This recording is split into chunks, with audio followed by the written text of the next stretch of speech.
Alright, so it turns out that about 9 minutes or so, this is going to click off every time, which actually works out pretty well with the 10-minute time limit that YouTube gives you. But that means that I'm probably going to be in the middle of saying something when it clicks out, because I'm just not good at organizing my thoughts unless I just read a piece of paper to you. Okay, let me adjust the camera here, because I don't have a camera stand. Okay, what I was going to say is that I told this guy after let's start at the beginning. I wrote this demented blog on LiveJournal, and I said to this guy in chat, I said, I'm really glad no one will ever see that LiveJournal ever again, because that was one of the most embarrassing moments of my life. Almost as embarrassing as this, trying to find myself on this fucking camera. Okay, that's better, I think. So anyway, he said, I bet you I can find it any day. And not only that, it turned out that for whatever reason, not only was it in Gcash in Toto, but it was also still being hosted by LiveJournal for some odd reason after 3 years of abandonment. So, I mean, the whole thing was right there, and if anybody wanted to come along and see that I was a total punk-ass 21-year-old dumbass, right there, And so and it's happened, like, I had a friend who did some things online that he shouldn't have done, and he got a job, and they found out about it, and that was it. And so it's the weirdest thing. It's like it's like a permanent record on the internet. And the nice thing is most people aren't very obsessive about people like me. I mean, I'm pretty ordinary. I have blue eyes and blonde hair, but I got a big nose, and oh shit, this is such a pain in the ass to get this camera to point in the right direction. So anyway, to make a long story short, most people aren't going to obsess about me and look up everything about me. But if they did, they'd find all kinds of crazy stuff. I've been involved in all kinds of crazy stuff for the past 9 years, So,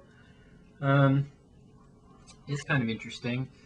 What I was getting at with this is that with the internet, first of all, you have I could start a blog on Blogspot right now. It doesn't matter. I could pick a topic. It doesn't matter what the topic was. And I could distribute whatever my opinion is. And I'm pretty well read, and I can write pretty well, and I can be very convincing. And I'll go all over the world. Hell, there might be people in Antarctica that can read it if they have a satellite uplink. And then what'll happen is that it's permanently there forever in Gcash, and there's other web archival machines, Wayback Machine, and things like that.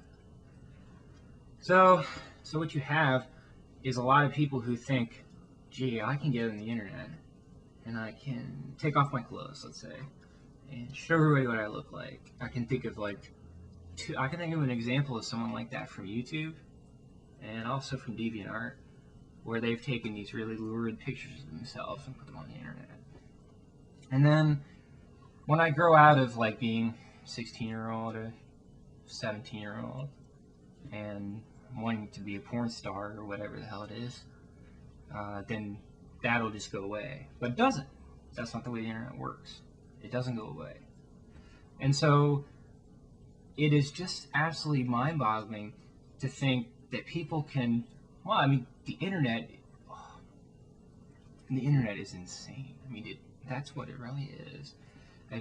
There is, and so what I'm trying to get at here is that you have essentially what's happened with these networks that these people have built over the years. I remember bulletin board systems. I'm really showing my age there. And what's happened is that all this stuff has come to the point where anybody can say anything they want and distribute it to massive amounts of people for free, and then it is saved somewhere. Well, as far as we know, in eternity, and I suppose, it just depends on what happens to civilization.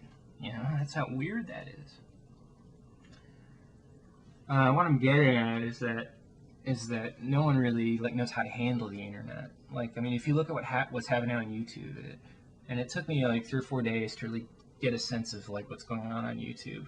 And I'm not like an old YouTuber, and I don't have that kind of. Well, shit, I'm gonna try to get this angle a little better. And it's gonna go out in 4 minutes. Maybe I should just not worry about it and show you enough of my face that you can see me talk. Let's see. Somewhere around there. Okay, so I've seen, some of the stuff. I've seen, and the impression I get is that, like, you have, like, kind of this, first of all, you have this old guard of YouTube who, before YouTube, like, hit Time Magazine and all this stuff, were making these videos for fun, and also, I think, probably for other reasons. And, and then you have,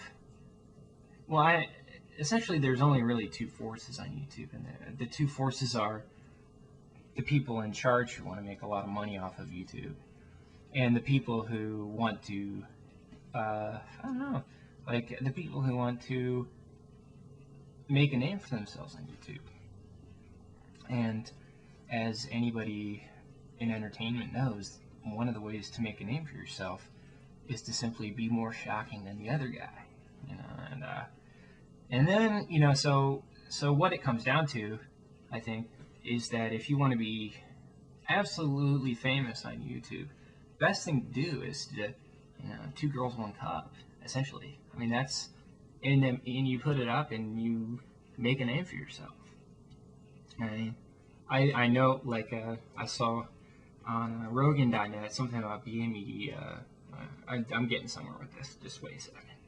So I saw something about BME Pan Olympics, and that sounds more shocking than 2 girls, 1 cup. But I don't have any desire to see anything that's more shocking than 2 girls, 1 cup. So my point being that if you can be more shocking than the other guy, then you can, like, go on Maury Povich or whatever the hell it is, and you can make a name for yourself. And when you get taken down, you bitch about freedom of speech, which, I mean, okay, so, yes, I mean, the Founding Fathers wanted us to be able to say things, they wanted us to be able to say what was on our minds.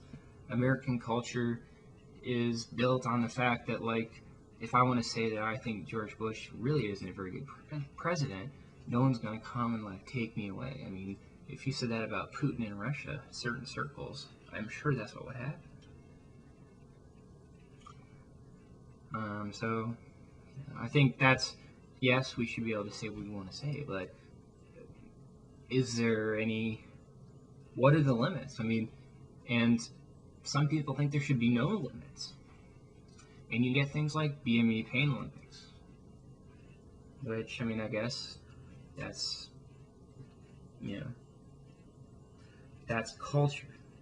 Well, and there's, I don't know.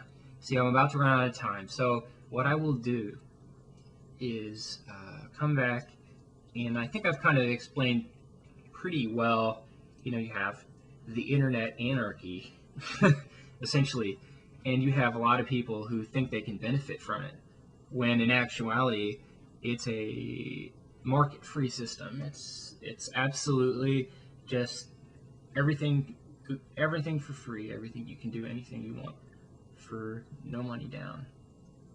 And here goes nothing, because we're gonna have to start another clip.